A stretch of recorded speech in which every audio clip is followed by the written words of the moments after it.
Anak pa, tititigan mo ilaw. Parang may iniisip ka.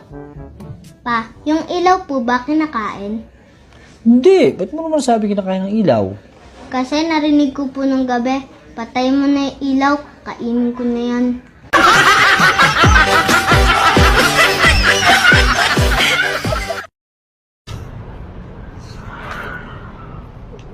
Boss, pwede ba magtanong, boss? Ano? Saan ba yung papuntang Quiapo?